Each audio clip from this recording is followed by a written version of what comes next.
మాకే దొరికిపోయింది. అందుకోసంకే ఇప్పుడు ఏ దేవరా మనల్ని జీవహింస చెయ్యి అని చెప్పలేదు, కానీ మన భక్తి కోసంకి మనం జీవహింస చేసి దానిని హింసిస్తున్నాము. ఏ దేవరా కూడా ఇంత బచ్చాలు టెంకాయతోనే చేయమంటాది, కానీ మనము మన భక్తి కోసంకే మనం చేసుకొని ఆ దేవర్ల పేరు మీద హింస చేసి మనము పాపాలకు గురి అవుతున్నాము.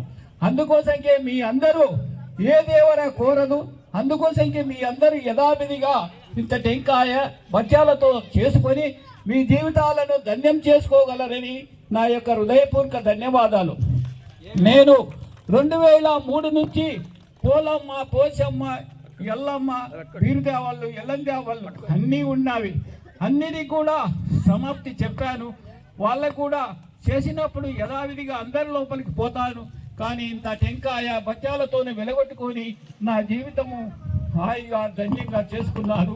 అందుకోరకే మీ అందరూ కూడా మాలాగని ధ్యానం చేసి మీ జీవితాలను ధన్యం చేసుకొని మీ బంధువులకు కానీ మీకు నాకు అల్సర్ వ్యాధి, బొమ్మ నొప్పి విపరీతంగా ఉండేది. అంటే ఆ బాధలకు తట్టుకోలేక పొద్దుగాల 8 గంటలకు చాలు చేస్తే రాత్రి 8 గంటల వరకు తాగుడే. అట్లా తాగిన కూడా నిద్ర వచ్చేది లేదు, 1 గంట మాత్రమే వచ్చేది, మళ్ళీ యథావిధిగా ఉండేది.